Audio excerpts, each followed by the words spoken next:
You might be working in a large corporation, and you might be part of the decision to launch a new division. You might be part of the decision to launch a new product line.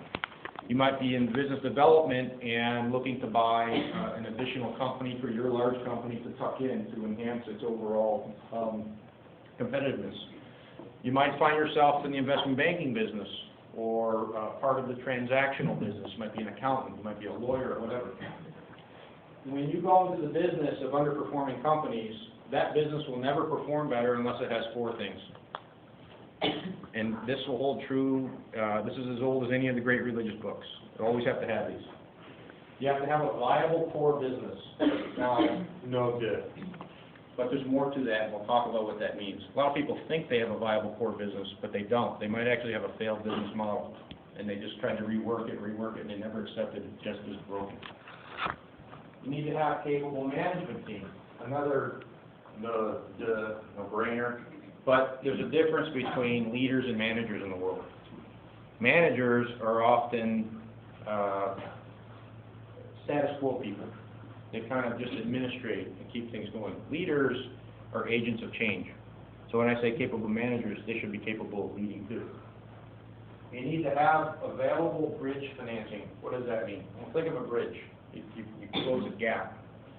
So bridge financing means this business needs capital to get from its underperforming state to its healthy, productive, profitable state. Usually that can't be accomplished without some form of capital. But where does the capital come from? You've got a broken business who wants to put money into it. Shareholders. What's that? Shareholders, capital. They're not going to put any more money in unless you're the new people. Creditors. So the answer is that's partly true. There's internal sources and there's external sources. Where do internal sources of capital come? Well, from cutting costs. Sometimes that's labor. Sometimes that's divisions, departments. It might come from a concept that we talk about, starving the losers and feeding the winners. If you have a company that produces 10,000 different products, chances are 20% of those are yielding 80% of your profits. So you can cut off the rest, and all of a sudden you're more profitable. And of course, there's the capital markets, banks, bonds, all sorts of stuff. But they're harder to get when the company's not very attractive. And the most important thing, which no professor, no CEO, no, even Warren Buffett couldn't tell you this. There's no way to measure it. You have to have instinct on this. But it's the turnaround spirit and culture. It's the willingness to fight and bring the sports team back. You ever go to a soccer game and there's like 3 minutes left and you're down by 3 goals? Most people in their head say, there's no way I can win this because it takes forever to score in soccer. Well, those are the types of people that say, I can win this and they're going to try. That's what's going to save that business. There's a fifth thing that I didn't put on here. It's luck. Swing set change breaking is bad luck. But having good luck can also help. Yeah, this type of stuff is interesting. Keep in your hard drive and flip it one day when you're out in the business world, and it'll kind of bring it all back to home to you what it all means. Okay, let's talk about that viable core business. This is really why you're getting your degree, is to be able to analyze a business.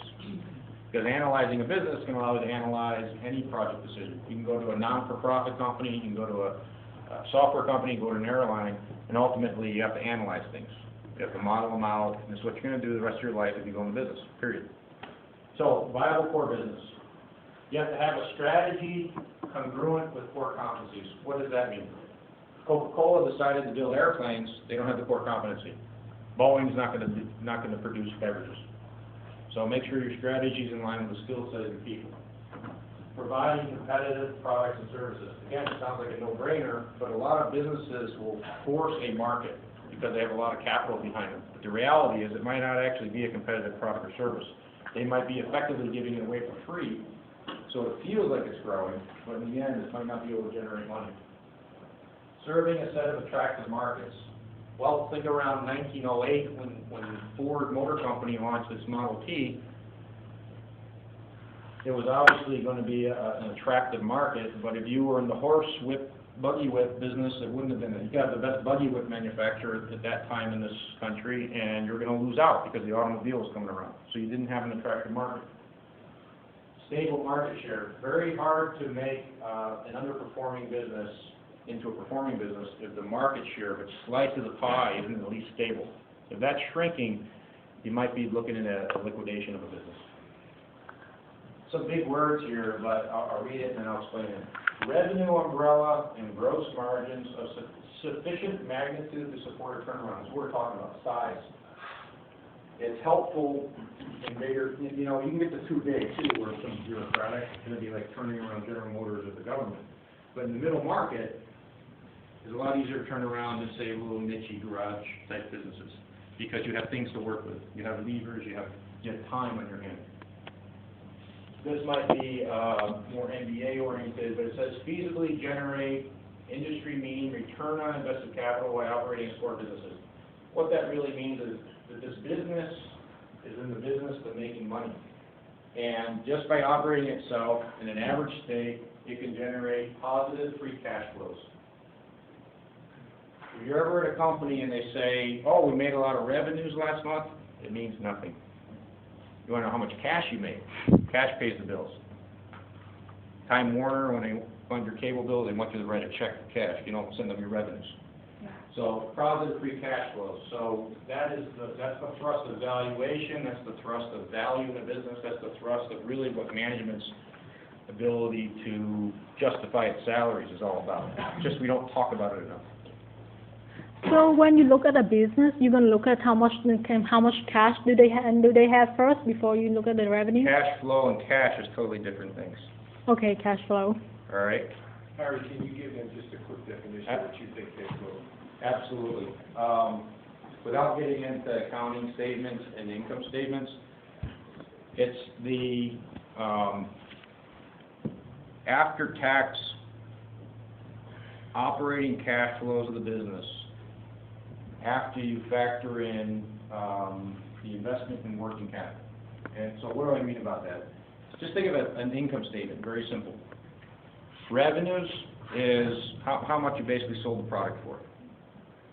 The cost to produce that, the direct costs and the like of actually getting that out of the factory and into the shelves and sold to the people are basically the cost of goods sold, right? So below that, now you have your gross margins of the business. But to generate those gross margins, you had accounting support, marketing support, sales support, you had the CEO's office, you had the CFO's office, you had a lot of things involved with legal fees and all that. So now you had your SG&A, your selling, general, and administrative costs. So now you've got down to basically EBIT or EBITDA. So we all know, I think, at this level that depreciation is just funny money, right? Yep. Okay, so that's the income statement, but there's two things that are very important that are missing from that. That's still not where you made all your money, or how much money you've made. Still tax, right? Well, we'll get to that. Working capital. You're going to sell products, you have to build inventory. Building inventory takes capital. There's a saying, whoever called inventory an asset was a jerk. Because if you have too much inventory, all of a sudden it's a liability. If you walk out to a warehouse, you might see a lot of swing sets. I see cash. Cash tied up and sitting there. And the longer it sits there, the more that inventory costs. And you have to support the warehouse, the forklifts, the trucks, the loading docks, the heating, the air conditioning, the labor, the whatever. So we have to factor in working capital and working capital management. So accounts receivable, accounts payable, inventory, so on and so forth. But then to grow that business, you also need to invest in the business. And that's your capital expenditures. Okay? That's what buys your new plants, your new equipment, so on and so forth. So, and then you have to tax affect it, because the government always gets their money. So anyways, that sustained period over period over period is effectively, keeping it real simple, your free cash flows. It has nothing to do with how much cash is in the bank account. You can have zero cash in the bank account, but be a cash flow machine. I know somebody in this town that has more or less a monopoly on Miller and Miller Lite beer distribution in Dallas. Nobody can take their territory. They're guaranteed this, and they'll never sell the business. They'll hand it down to their children forever. They go to sleep at night, this business is selling beer. Every time there's a football game, it sells more beer. Every time there's a 4th of July party, they sell more beer. There's nothing they have to do, and they make money, free cash flows. They could have zero cash in the bank account, but that business would be worth more than one that doesn't generate those free cash flows, but has maybe $10 million, So it's a difference, right? That's keeping it very simple. I already have my practice.